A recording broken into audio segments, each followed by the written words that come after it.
chapter 12. Therefore, since we are surrounded by such a great cloud of witnesses, let us throw off everything that hinders and the sin that so easily entangles, and let us run with perseverance the race marked out for us, fixing our eyes on Jesus, the pioneer and perfecter of faith. For the joy set before him, he endured the cross, scorning its shame, and sat down at the right hand of the throne of God.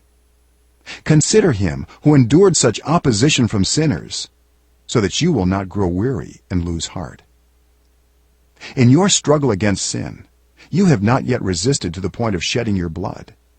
And have you completely forgotten this word of encouragement that addresses you as a father addresses his son? It says, "My son, do not make light of the Lord's discipline, and do not lose heart when he rebukes you.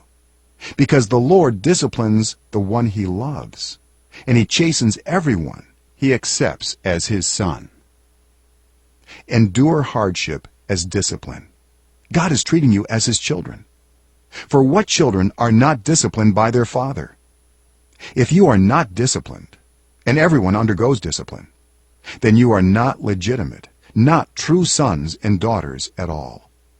Moreover, we have all had human fathers who disciplined us, and we respected them for it. How much more should we submit to the Father of spirits and live? They disciplined us for a little while as they thought best, but God disciplines us for our good, in order that we may share in his holiness. No discipline seems pleasant at the time, but painful. Later on, however, it produces a harvest of righteousness and peace for those who have been trained by it. Therefore, strengthen your feeble arms and weak knees.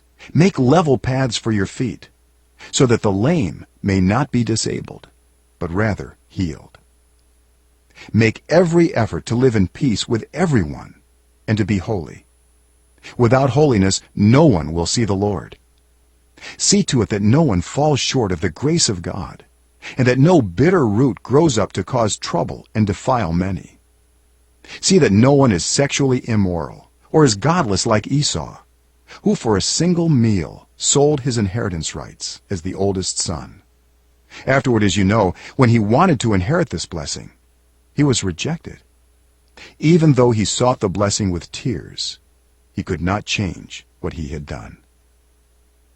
You have not come to a mountain that can be touched, and that is burning with fire, to darkness, gloom, and storm, to a trumpet blast, or to such a voice speaking words that those who heard it begged that no further word be spoken to them, because they could not bear what was commanded. If even an animal touches the mountain, it must be stoned to death. The sight was so terrifying that Moses said, "I am trembling with fear." But you have come to Mount Zion, to the city of the living God, the heavenly Jerusalem.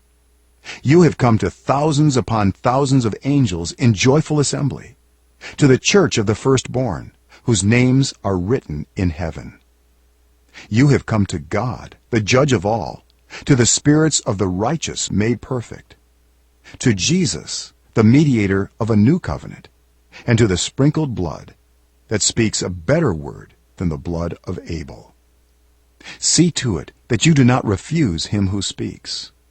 If they did not escape when they refused him who warned them on earth, how much less will we, if we turn away from him who warns us from heaven? At that time his voice shook the earth, but now he has promised, "Once more I will shake not only the earth, but also the heavens."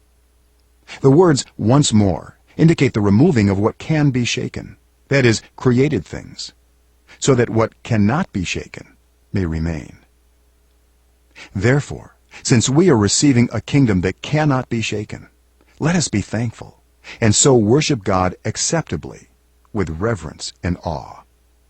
For our God is a consuming fire.